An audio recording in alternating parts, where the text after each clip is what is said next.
Many sewing decisions are made serendipitously. Combine whimsical fabrics, clever techniques, and soon there's that eureka moment when you think, I've got it. That's just how our guest designs fashions. She has a natural talent for mixing fabrics and techniques. I'd like you to meet Kay Witt, who could easily be called a serendipitous designer. Kay, what I like about your fashions and sewing thoughts are that you start with something basic and then you add to it. Yeah, my designs are very streamlined so that they can take on the personality of each individual sewer. My silk and linen jacket is a great example of combining fabrics and techniques. These fabrics were destined to be with each other. We'll begin by showing how to add details to your sewing while doing the basic construction steps. So serendipity, that's what's next on Sewing with Nancy. Sewing with Nancy, TV's longest-airing sewing and quilting program with Nancy Zieman, is made possible by Baby Lock, a complete line of sewing, quilting, and embroidery machines and sergers. Baby Lock, for the love of sewing. Madeira, specializing in embroidery, quilting, and special effect threads, because creativity is never black and white. Koala Studios, fine sewing furniture custom built in America. Clover, makers of sewing, knitting, quilting, and embroidery products for over 25 years. Experience the Clover difference. Amazing designs and Class A needles. Kate and I are going to detail several of her jackets. Even the jackets that we're wearing are from the same pattern piece, and you can see a lot of different looks from one pattern.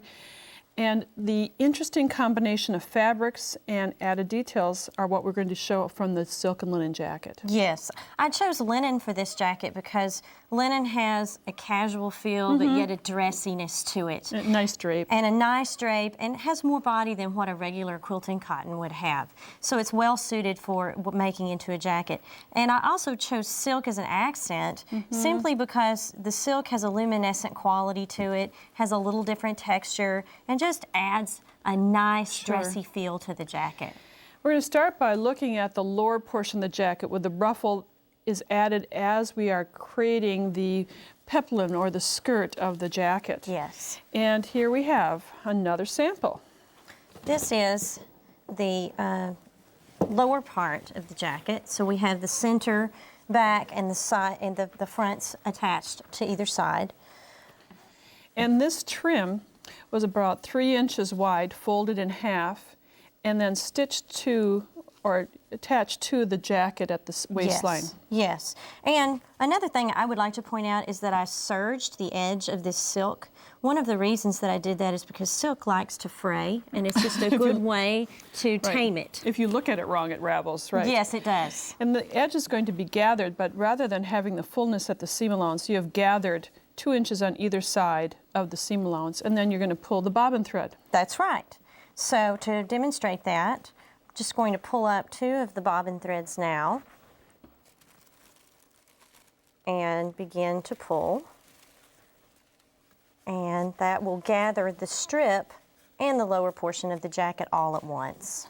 Yeah, a great way of adding that little extra technique. That's right. Now, Kate, the jacket you're wearing and the jacket that we're featuring right now has a collar piece on it, but yet when we pull up the jacket, this time in the pink and gray combination, you can see the double collar has 2 different sizes.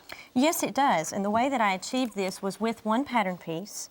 We used just the regular tissue pattern, but used a 1-inch seam allowance instead of a 1/2-inch seam allowance.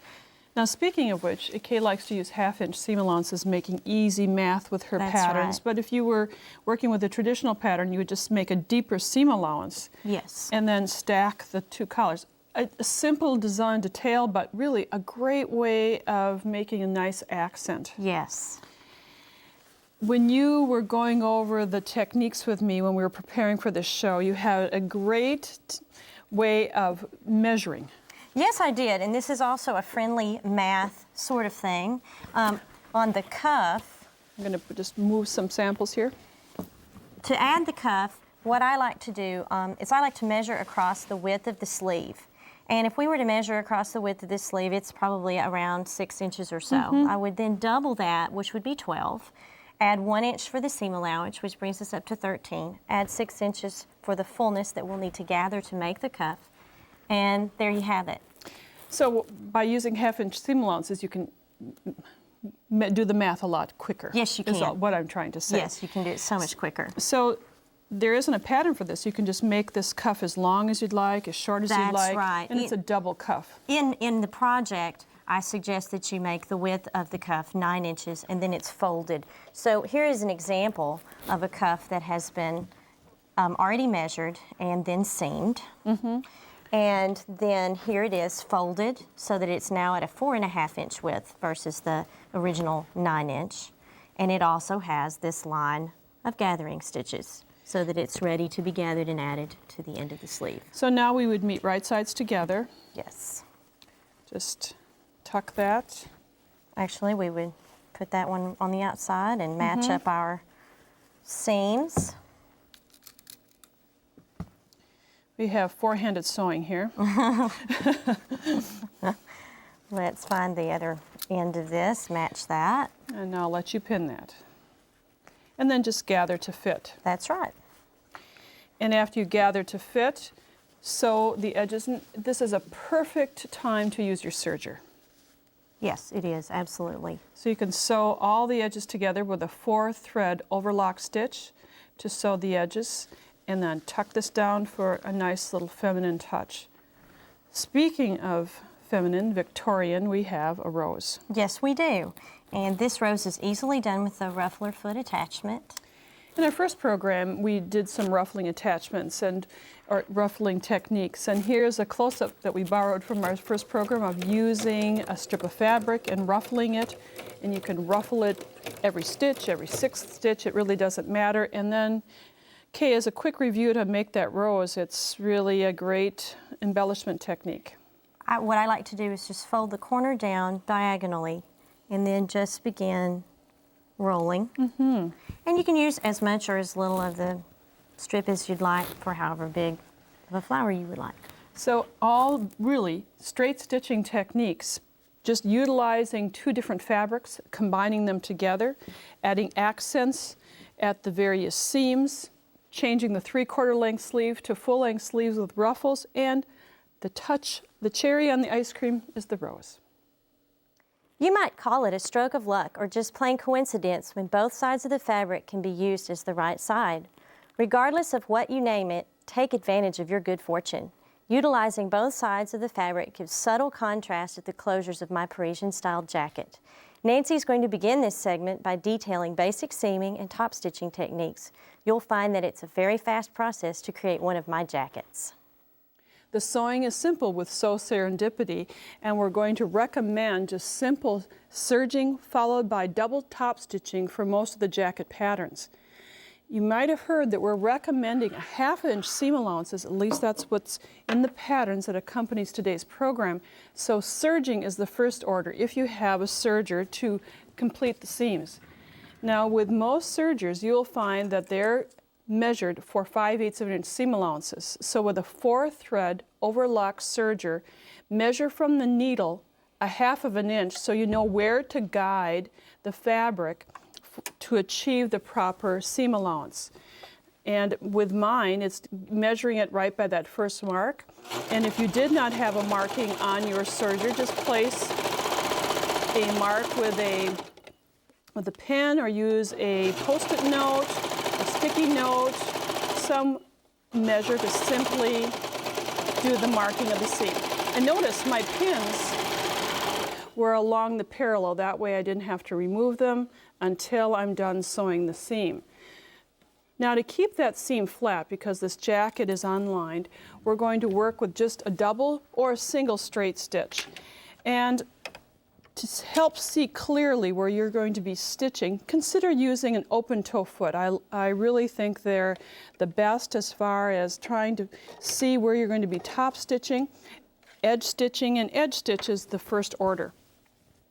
You can finger press or press the fabric toward the front of the jacket or the back, jacket back, and edge stitch, and you can see right where you're going to go, aligning the foot next to the seam. We're using, kind of using a certain guide to do the stitching.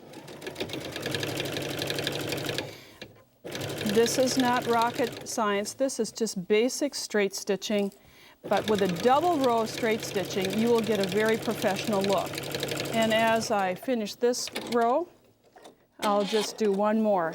Now aligning the left side of the foot with the sewn seam. And it will catch that serge seam down. You'll have a parallel stitching of 2 rows. And without a lot of effort, you will have a very professional look. So, straight stitch or serge seam, 1/2 inch, followed by 2 rows of top stitching, and you have a very neat seam. As you just saw, most of Kay's sewing techniques are very simple: serge, straight stitches, but the serendipitous application here is working on the Parisian jacket, is working with the tabs. Yes, it is. This serves as the closure for this jacket. I also brought it in at the sleeves. And then I don't like to leave the back of a design unadorned, so I added yet another one here at the back just to pull it all together. But the interesting part of this is that this is the same fabric. You have a subtle change of design because this fabric's double-sided. Fabric's double-sided. What a wonderful way of working with it. Yeah, it's a great design bonus. You kind of get 2 for 1 when you buy it. And you might want to pre-look at fabric, not from just one side but the other. Right. This one, again, is a very subtle difference between the black and white, and this one between a black and a gray. So it's wonderful for just a very subtle contrasting touch. And then you could also use the reversible fabric in the longer length of this coat. And here's a beauty shot. It's really a pretty shot of this yellow and gray coat. Yes, the classic tailored jacket. So fabrics make a difference, style makes a difference. I'm wearing this Parisian jacket, not buttoned at the top tab, but and then here is how you apply the tabs. And first of all, we better sew them. Yes, that would be a good thing, to cut them out and have them ready to go. So the pieces are simple. Yes, very simple. This is one is interfaced, and they are put right sides together. Again, we're using a great double-sided fabric, so I chose to use the more aqua-colored background for the tab detail. And then 1/4 inch seam allowances this time instead of half, so you don't have to do so much trimming. That's right. So this one has already been sewn, and then the corners have been trimmed just a bit so they'll turn nicely with an opening. And take a little time to write it outside, so I'll just do half of it. You can use a variety of tools to turn this right side out. Use the rounded end first of the bamboo creaser and then the pointed end to accentuate the details, and then you can turn the other side equally as well and remove your threads too. That's right. Then give it a good press and edge stitch the edges, and I like to set this one about 2 inches away. The first one's set just below the decorative stitching here, and then this one is placed about 2 inches below. Unless you're taller, I have to lengthen Unless mine. you're taller, that's right. You can always, there's always an option to lengthen the bodice. Sure. And then separate your tabs a little more. And then to attach the tab to the jacket, I begin to stitch just along here and add the buttons. So then straight stitching is the way it's applied, auditioning interesting buttons, and very quickly, 3 or 4 hours of time, you can have a Parisian jacket. Enjoy the good fortune of working with wool. This fabric sews and shapes with ease, an ideal feature fabric for an unlined jacket pattern. If you've steered away from wool fabric in the past, now is the time to embrace the wonders of natural fibers. Some of you who may be new to sewing may think wool, not such a good idea, but really it's very forgiving. Yes, wool is one of the most wonderful fibers, I think, to sew with. Very easy. And you made this unlined, which is even better. Yes, it reduces bulk, and the beauty of wool is that it doesn't fray, so that you can leave your seam allowances unfinished. Just press them open. Now, we have with this jacket a longer length than the jackets that we showed you earlier. Covered buttons are fun. Oversized buttons are very trendy right now and easy to do, or even just the little accent buttons. Right, like they are here on the cuff as well. And you designed this with a slightly different feature than the Parisian style. I did. I rounded the corners and enlarged the tab so that just for a little different look. And we'll show you another cut by suggestion technique that Kay likes to use. The cuff is added, and we'll show you how you could add this really to any pattern you may have. Oh, sure. Very, very simple. Yes. Now the tabs, I'll move this away and you can talk about working with the tabs. Okay, this is the button tab. One side has been interfaced, the other side is left uninterfaced just to give it a little body but not too much bulk. And the main focus we want to show here are these wedge cuts that have been done along the curve. And what that does is it really eases the curve of this bulky wool when you get ready to turn it. And you've left a nice 3 to 4 inch opening. Yes. And then, as before, now this is thick wool. Yes, This is it not a is. lightweight wool. Yes. And you can just round it out. Now, I have to say, you might want to, after you've done the trimming, stitch that seam again. Yes, you might, because you could have clipped yes. into your stitching. That's so true. And then after edge stitching, really the thread melds into the fabric It does. and blends quite easily. Yes. So, a great thing to do. And as we look at the jacket that you have almost ready to go, you'll find that in the inside, in the instructions that accompany this television program, all the facings and the hems are top stitched, not hand stitched. That's right. And Simple. the reason for that is because I like it to go fast, and hand stitching takes a lot of time. This gives you a nice decorative element in addition to holding the facings in place. Now you'll find that the top stitching on the facing is 2 1/4 inches from the edge, and from the hem, it's 3 1/4. Or 1 3/4. 1 3/4. Thank Yeah, you. you're welcome. That's great. 1 3/4. And here's a top stitching technique. I have 2 Post-it notes on my sewing machine. As I'm stitching, I'm guiding the facing along the 2 1/4.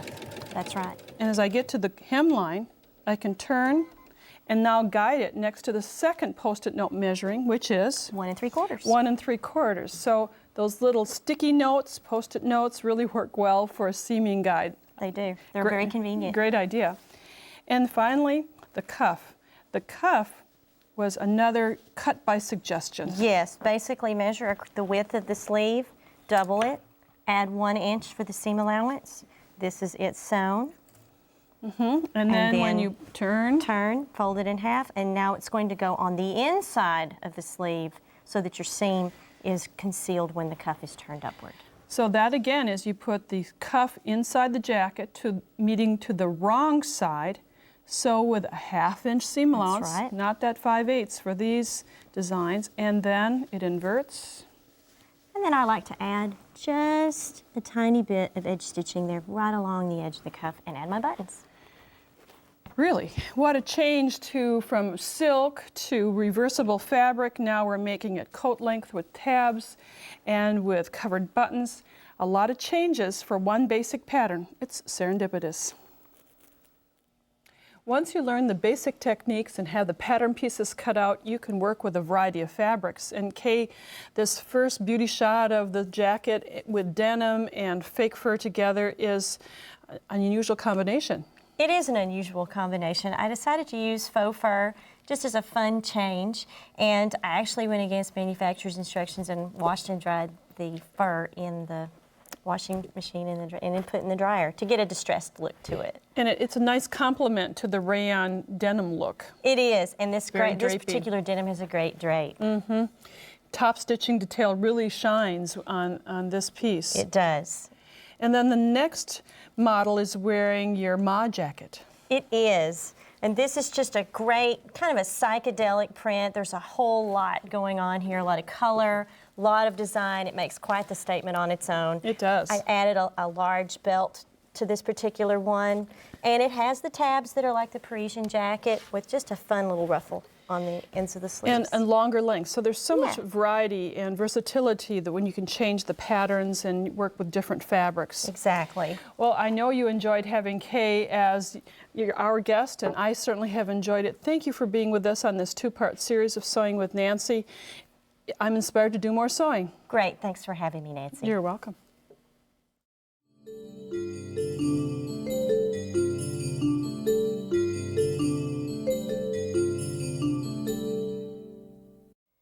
My Nancy's Corner guest takes a look at textiles and fabric from a historic perspective, studying garments and home textiles from different eras or geographic regions give insight about peoples and culture.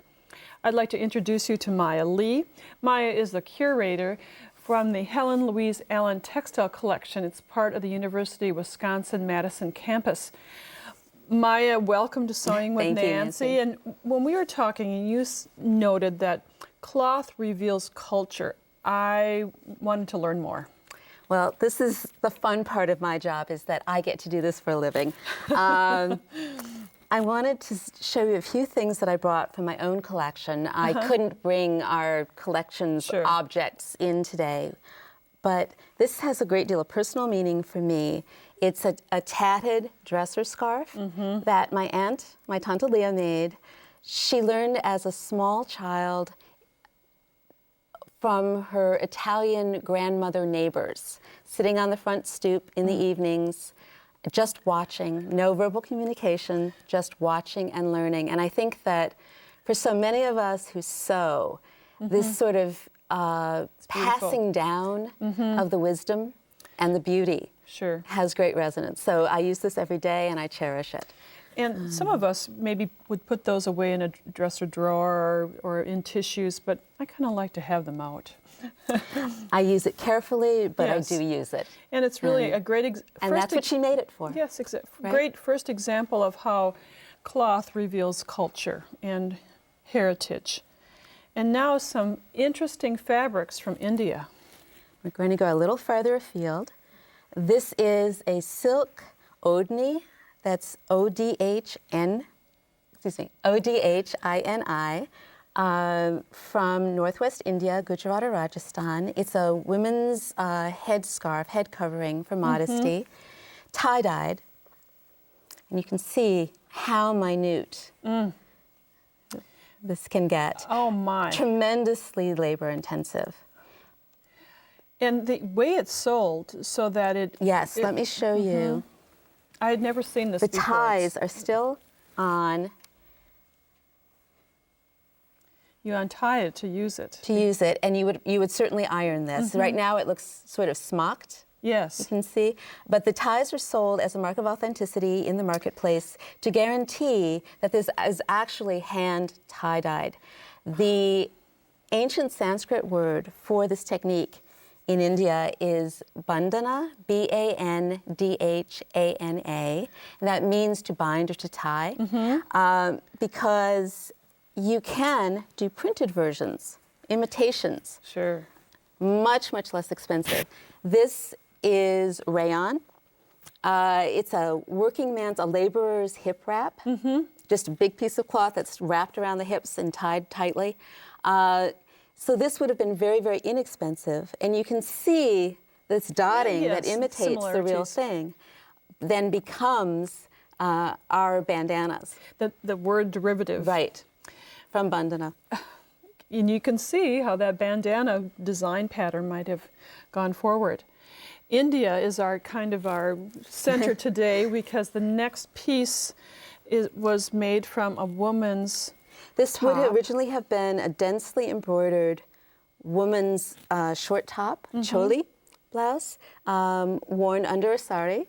And women would, in this part of India, would not have worn vests. This would have been for a man. This particular piece, I think, was made for export because it has this really adorable little paisley on the back. Sure. I love the reuse here, that this fabric is very, very precious, so that it then becomes, it has a second life. It becomes another person's treasure. The mirror work here, the mirrors are called Shisha, S-H-I-S-H-A, and these are solar symbols. They also ward off evil. So it's very protective to have this cloth on your body. cloth and culture. Exactly. All together. Exactly. And a lot of fun to wear. Well, what interesting pieces, and quickly, we're just going to show you this last piece. This was work- made for the Queen of Thailand. It's her own personal ikat pattern. And ikat, I-K-A-T, is an extraordinary example of ancient technology. The pattern is dyed into the threads before it's woven. So this is one thread, but dyed. I can't even comprehend how that was It's done. mind-boggling. And it's ancient technology. Exactly. I don't know if those two words go together, ancient and They technology. absolutely do. You're looking at it. Okay. Well, Maya, thank you for sharing this. Oh, it's been such a pleasure, Nancy. Thank you for having me. With us and with our viewers, and thank you for watching Sewing with Nancy and for being with us during this two-part series on Sew Serendipity. Special thank you to Kay Witt for her enthusiasm and designs. Bye for now. Kay Witt's fully illustrated Sew Serendipity book, including a full-size, multi-sized pattern, serves as the reference for this two-part series. It's $19.99 plus shipping and handling. To order the book, call 800-336-8373 or visit our website at sewingwithnancy.com/2407. Order item number Z4958. Sew Serendipity. Credit card orders only. To pay by check or money order, call the number on the screen for details. Visit Nancy's website at sewingwithnancy.com for more information on this program. Sewing with Nancy, TV's longest airing sewing and quilting program with Nancy Zieman, has been brought to you by Baby Lock, Madeira Threads, Koala Studios, Clover, Amazing Designs, and Classe Needles. Closed captioning funding provided by Rowenta.